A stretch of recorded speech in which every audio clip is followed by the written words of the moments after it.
Hi there. Welcome to my YouTube channel. Welcome to my podcast. I'm actually trying something new. I am the host of Storyteller Station, which is a podcast that you can listen to anywhere you listen to podcasts. And so what I'm doing today is I'm going to record the podcast episode while I am recording this YouTube video. So it's very interesting. Every time I'm recording my podcast episode, I always want to be looking at someone, or I gesture all the time. So it's just kind of interesting to think about recording a video and doing the podcast at the same time, because it kind of hits both modes of communication, which I personally enjoy, and hopefully you'll get some enjoyment out of this as well. So today is a read and write with me.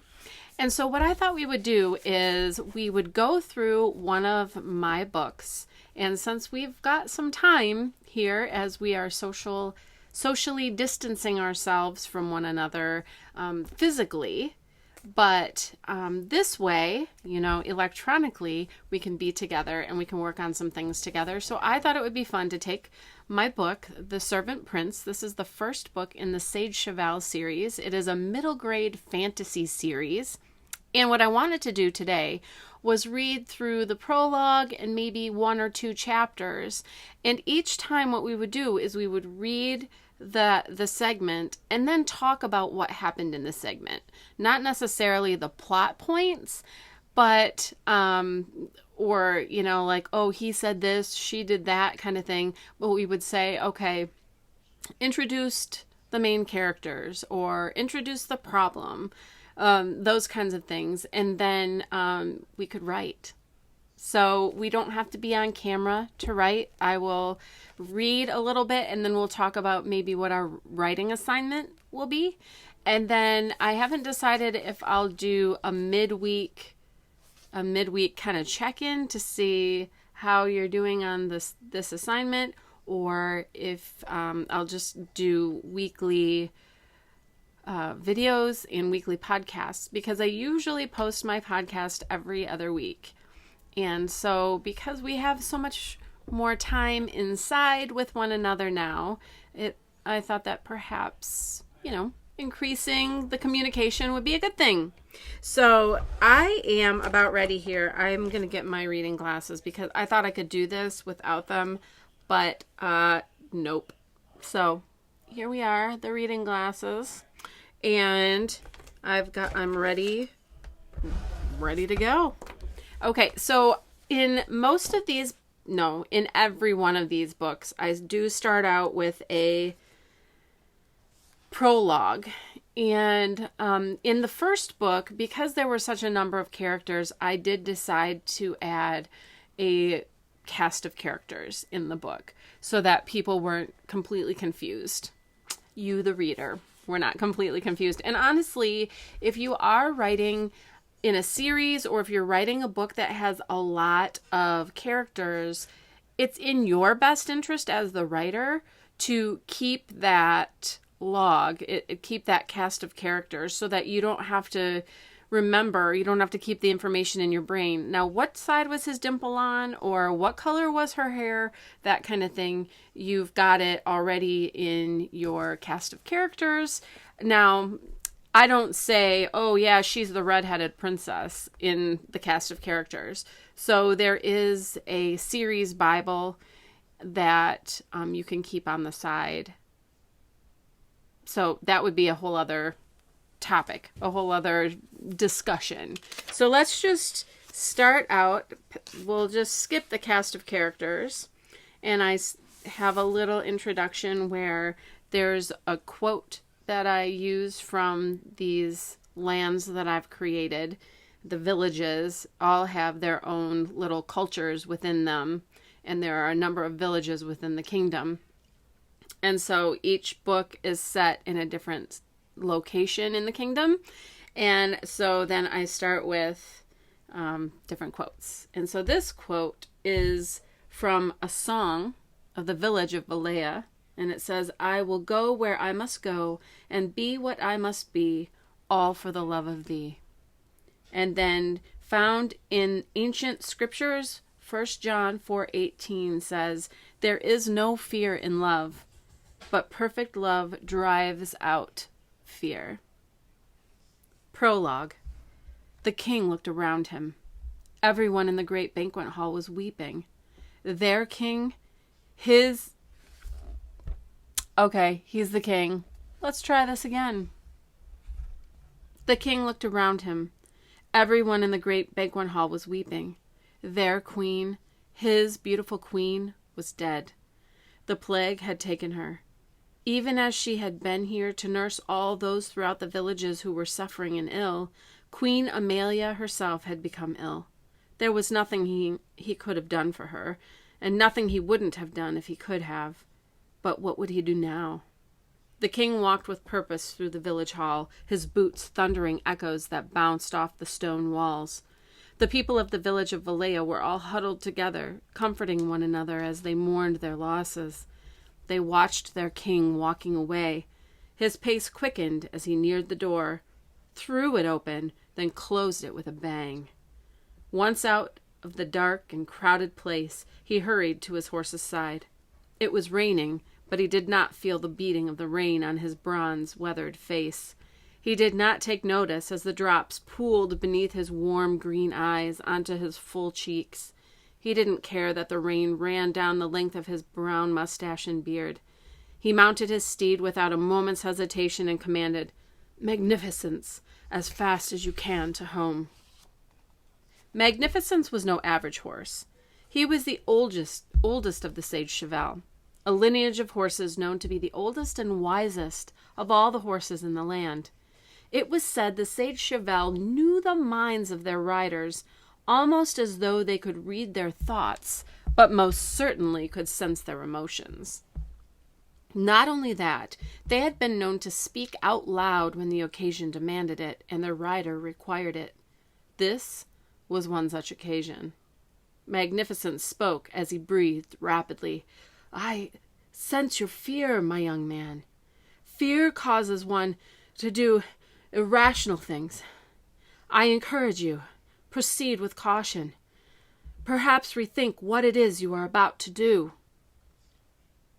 "Of course I'm afraid," the king spoke roughly, voice full of emotion, his brow furrowed. "But my decisions are my own, and we needn't speak of them. I will do what I need to do to protect my family." Without another word, the king clicked the heels of his leather boots against the cheval's flanks and urged him on. Over the hills and along the path through the forest he rode, until finally reaching the doors of the red stables and beyond to the gates of the castle grange. The moment the two entered the courtyard of the castle, the king leapt from the back of his black stallion and ran to the tower. There was nothing left for Magnificence to say or do, so he walked back to the stables to join the other cheval. The king, however, was still running up the stairs within the castle tower, often taking 2 steps up at a time. Once he had reached his destination, the large wooden door at the top of the tower, he threw it open without knocking, giving the men within the room a start. "I require the service of my doyen," he declared with urgency, looking from one man to the other, water still streaming from his beard, desperation heard in every word. Sir Edward and Sir Francis, even more startled at the look of their king with dark circles under his eyes and clothes clinging to his tall frame, stood up from behind their desks and bowed low in his presence. "The queen is dead, and I must protect my children from meeting the same fate. I need you to find a way to protect them." When they did not answer him and looked with bewilderment one to another, the king commanded, "I need it done with all haste." Sir Francis cleared his throat and stepped forward timidly. You know we cannot raise the dead, nor can we prevent it, my lord." The king came close to the short and mild scholar and spoke low.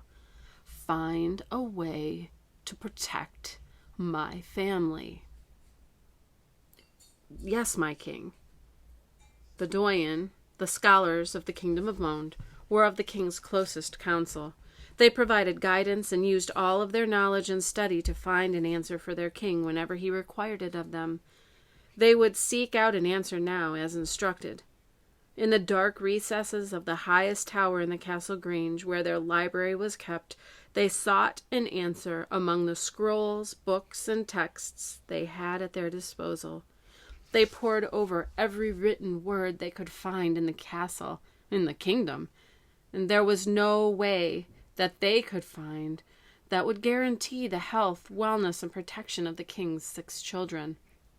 The Doyens stood with the king in their study, a crackling fire warming the room and creating dancing shadows on the stone walls surrounding them. With eyes staring at the floor, the wise men reported their disappointment to the king. He was not satisfied. "You must find it," the king demanded, and then, as if sensing their hesitation, he added, "Have you consulted all of the texts available to you?" The Doyen knew of what the king spoke, but were tentative in their response. It was true they had searched through all the texts and volumes in the land, save one. One book had not been removed from the shelf where it stood. One dusty volume remained. The soft appearance of the dark green binding was deceiving. To the touch, the spine was jagged, and if handled without care, the texture of the book's cover could cut into flesh, much like the paper's edge. This volume they dared not touch. It was full of ancient magic, and was not to be handled lightly. Standing in the tower with the king's stern stare heavy on them, it was impossible to speak untruth. With head still bowed, Sir Edward spoke first. "We have consulted all but one, my lord." "All that is left is the Book of Enchantments from of old, sire," Sir Francis broke in, eager to explain. "No one has dared to utter a word from it for ages." "I will dare it." The king spoke quickly yet firmly and walked forward to put his face very close to Sir Francis. "I will dare," he repeated, and with that stormed from the room. Sir Edward and Sir Francis looked at one another, eyes wide and full of fear. Neither wanted to be the man to handle the Book of Enchantments or to read from its pages. The passages within held such power there had always been the fear of any curse or enchantment being inadvertently cast upon the reader. Whether these fears were born from fairy tale or folklore, it did not matter. The Doyen decided to draw straws for the lot, and Sir Edward chose the shorter of the two. He would have to do as his king had commanded, and risk reading from the Book of Enchantments. So it was that evening, with every one of the king's children safely within the castle walls, it was done. They gathered in the gardens for the reading of the spell that would protect the royal children, the sage Cheval, and the noble men and women chosen by the king as guardians for his children.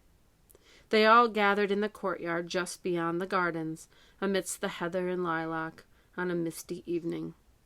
With the Book of Enchantments in hand, Sir Edward spoke to the center of the circle of the castle's inhabitants, and read the words of the enchantment of hidden hearts. "Illness, darkness, pestilence, drought. Let no such evil here come about. Keep hidden the castle of these precious ones true, none to see with eyes undue. A hidden place for royal hearts to dwell. Ignite now safety's spell. Till time of death, or pure love's expression, unlock the shroud of invisibility. Only a barn will all the world see." And with the last words spoken, the spires and towers of the castle grange disappeared from the sight of all the people in all the villages of the land. End of prologue. So that is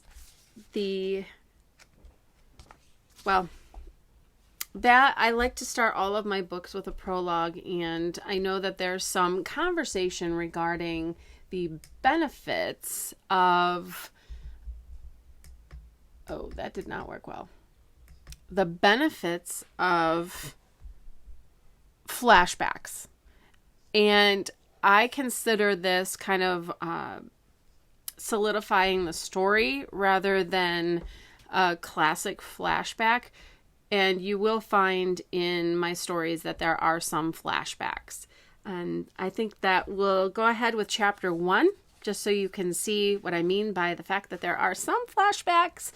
But I don't think that I get too flashback happy. You'll have to decide for yourself. And, decide if that is a technique or a technique that you'd like to use in your stories, is the flashbacks, in order to kind of build up the plot, or even to acquaint your readers with the bigger picture of the story. So here we go with chapter 1. That sad and rainy night 5 years ago, King Elyon knew he had reacted out of fear. He had been afraid for the lives of his children and had pushed his doyen to the limit, forcing them to use an enchantment that had taken hold of the castle. Since that time, he and his young children had had very little interaction with the people of the kingdom of Monde. He had kept them hidden behind the invisible walls of the castle grange in hopes of protecting them. But in recent months, he began to realize that he could not keep his children behind hidden doors forever. He did not want his children growing up in fear, and he did not want them isolating themselves from their people and their kingdom, or the world. He knew he must show them a better way, and when a dove had come from Queen Amelia's family across the sea requesting his presence, King Elyon knew he must go. How else would his children see that he had been wrong to hide them away? He must show courage now, the way he hoped they would when their time came. Prince Robert sat on the edge of his bed atop wrinkled, sweaty sheets. He gripped the covers tightly, unable to calm himself, unable to relax. It had been 7 years since the Great Plague had claimed his mother's life, and nearly 2 years since he had last seen his father, the king. He still had nightmares from time to time about the fever and his mother's death. Now it had been months since a dove with word of his father's whereabouts had been received. For all Robert and his siblings knew, the king, too, was dead. This thought triggered Robert's nightmares as well. "I hate to leave you," his father had said, "but I must go and help our friends in Astrea. It is important to lend aid when it is within your power to do so, my son." His father had touched his head tenderly then, and Robert fought hard against his tears just recalling it. He missed his father. He longed to be led. He was uncertain how to lead. Robert would never say it out loud, but he just wanted someone else to make the decisions for him. Yet here he was, not yet in his 15th year of life, and forced to be the decision-maker. He was the leader of his family now, the leader of his people. Robert's grip on the covers tightened, as did his throat. Just contemplating the depth of this responsibility, this duty, his duty. Acting king was not a position or title he had ever aspired to nor desired. He certainly was acting, every day, pretending he knew what he was doing, but uncertain every step of the way. Robert squeezed his green eyes shut tightly beneath sandy blonde eyebrows. He kept them shut as if closing them to the day would make his reality go away. When he was finally able to open them again, the same stone wall and the same arched window were facing him. He looked down at his night clothes and bare feet. The floor seemed to be swimming beneath him. With 1, 2, 3 deep breaths and a final exhale, he forced himself to stand. Princess Margaret bent over the neck of her horse, allowing the reins to slack. At just 9 years old, and the youngest of all the royal children, Margaret was constantly trying to prove she was not to be underestimated. Her small size was misleading, as she constantly proved herself to be strong, never turning down an arm-wrestling match with any of her 4 older brothers. Margaret's dark curly hair and sharp brown eyes flashed with excitement now as she leaned in to whisper to her horse, "Delight, let's get them."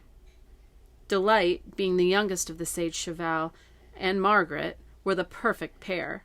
Both had plenty of spirit in them and did not take a challenge lightly. With as much twinkle as a brown eye can, Delight looked to her mistress, tossed her glossy dark mane, and pounded a hoof. The silvery tint of her coat shone in the sunlight, causing her to look as if she were already in motion. "That's what you think," Prince Theodore spoke laughingly from her side, his smile lighting up his face and causing his dark brown eyes to shine. He was riding high on his dark stallion. "Honor and I could beat you with one hand and one hoof tied up," the prince boasted. "Ah, but you forget, brother," Prince Samuel chimed, pulling in the reins as his horse Endurance stomped impatiently.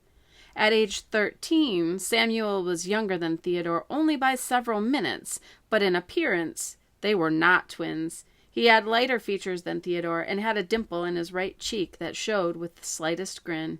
It was there now. "Who came up short the last time we ran a race?" Samuel and Margaret exchanged knowing smiles. From the tower above, Prince Robert watched. He stood at his window and sighed, and with a linen sleeve he wiped his brow. Sweat had begun to wet his golden blonde hair and run down his pale face. He didn't like it at all. He felt his chest tightening and grabbed hold of the edge of the cold stone windowsill to steady himself. The room began to spin around him and his vision blurred. It was worse than dislike. He hated it when his younger brothers and sisters ventured beyond the walls of the castle. He couldn't breathe watching them go. It wasn't safe with the woods and the animals and the sickness that was always threatening to return. It seemed everything fearful and dangerous lay beyond the garden walls and stables of the castle grange, and Robert couldn't stand to see his siblings leave. They left him. Being alone was almost as frightening as the idea of going beyond the walls. Almost. Princess Lillian stood in the courtyard. She was the eldest girl by 2 years. While Margaret was nearly 10, Lillian had already seen her 12th birthday, but felt years older than her younger 2 siblings. Actually, she felt years older than all of her siblings, except perhaps Robert. She was much more reserved and controlled than her siblings, at least she thought, and based on behavior alone, she had always thought she was the most mature. Lillian shifted weight from one leg to the other. Her blue eyes scanned the scene as the riders readied themselves in their cheval. She was the only one of the royal children who had inherited their mother's blue eyes. She had the same light brown skin as her mother as well, while the older boys had the clear, lighter complexion of their father. Princess Lillian was a bit taller and more slender than all of her siblings, which made her look older. She stood absent-mindedly waving a lace handkerchief in front of her face, batting away the dust stirred up by impatient hooves. She had an amused grin on her narrow, lovely face. "Are we ready?" she asked, sweeping a blonde strand of hair aside for clearer sight. "Yes," all 3 of the royal children chimed at once. "Very well, then. On your mark. Get set. Go!" Theodore yelled, clapping his heels into Honor's flanks to set him running. With a laugh and a snap of the reins, Samuel and Margaret were off as well. Out of the gates of the castle grange, down the path, through the forest, hooves pounding, dust flying. "We'll race to the crest of the nearest hill," Theodore commanded over the noise of the horses' hooves, he and Honor holding the lead. The stables to the castle grange were set in a quiet wood. They were by appearance a plain red plank barn that had been weathered by the storms and the seasons of many years.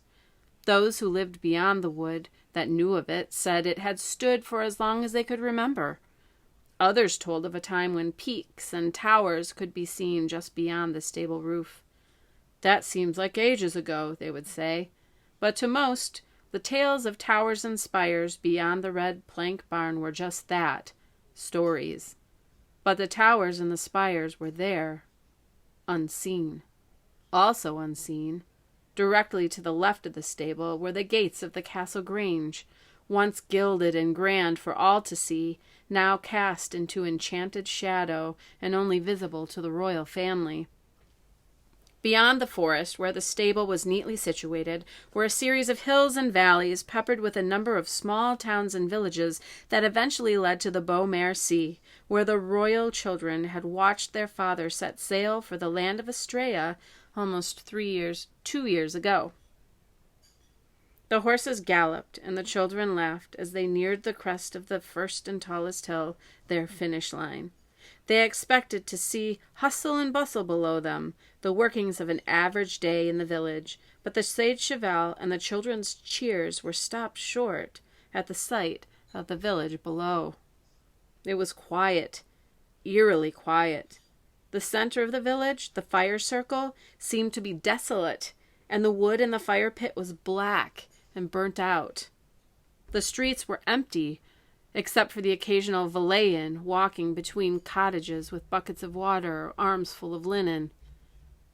"When have you ever seen Valaya so quiet?" Margaret asked warily, her brown eyes steady on the village below. "Something's not right," Samuel conceded. "It's way too quiet." "We need to go and find someone to talk to. We must find out what's happening down there," Margaret said with urgency, leading Delight back toward the trail. I don't think so," Theodore stated firmly. "We'd better get back to the castle and inform Robert. At least he could send a dove or one of the Doyen to consult with the diplomats. They should be able to tell us what's amiss here." "Ha!" Margaret rolled her eyes and continued. "If we wait for Robert to find out what's happening down there, we'll be waiting forever." "Robert does take his time about things," Samuel agreed pensively. "However," he countered, "he also has our best interest at heart, whatever he decides." As if she hadn't heard his words, Princess Margaret clicked her heels to encourage Delight into a gallop toward the road, but the horse did not move. "My girl," Delight spoke gently, muscles twitching as she stood firm, "it is not the time for you to take the lead, nor is a suspiciously quiet village the place for you to go. Your brothers speak words of wisdom to you. Listen to them." The bond between a sage cheval and their rider is deep. When one or the other speaks softly, the words are to be taken to heart. Margaret knew this, and as Delight's words had been spoken so softly that only Margaret herself could hear, she bowed her head low, almost caressing Delight's neck. "I hear you," the princess responded gently to her cheval, "and you are right." "And you are right," she said, more loudly for her brothers to hear. "Robert does care about us, and he should be informed of this immediately." With a sigh of relief and a knowing look cast at one another, Samuel and Durrance, Theodore and Honor all joined Margaret and Delight. The group rounded back toward the road and on to the castle grange. So there is the prologue in chapter 1. And as I said before I started reading, I introduce characters, the main characters, and I introduce some of the backstory perhaps. I know that sometimes prologues can be unpopular, and other times they can actually be very popular. I enjoy them, so that's why I write them. If you are someone who does not enjoy a prologue, then please don't feel that you must write them. Woo! I noticed my light died out here, so I wanted to shed a little light on the subject for those of you who are watching on YouTube. So if you're not a fan of a prologue, then, don't feel you have to write it. And some people are not fans of flashbacks, but it's just really what you're comfortable writing and what you enjoy reading that's going to be the most fun for you to write. And since I love a good prologue, I decided to throw one in there. So I hope that was fun for you, and I think that what we'll do as far as the writing is concerned, let's choose some characters. So what happened in the first chapter is you learn the names of in the castle, the kingdom, and the princes and princesses who are living there. And so you do not have to write a royalty, fantasy, anything. You can write whatever you would like. But the first thing you need to know is your setting and your characters. Those are requirements. You can't build a story unless you understand the setting. And I often like to draw a map of where things are. Like I drew a map of the castle, and listen, y'all, I am not an artist. Oh no, that is not me. I am not an artist. But all you need is a sketch and just like little arrows. So I wanted to remember that the stables were to the right of the castle gates, and instead of having to, find that every time, I just drew myself a map. So let's do setting and characters and get those things down for next time. And then we'll continue on with our story. I hope you enjoyed this. I enjoyed being here with you, and hopefully next time my camera or my light won't die, and this will work out well for the video. And hopefully everyone who's listening on the podcast, I hope you feel like this worked out really nicely for you as well. And so the challenges go for both video watchers and podcast listeners. Come up with your characters and your setting, and we'll talk more next time. Until then, I wish everyone well, and I wish you all peace.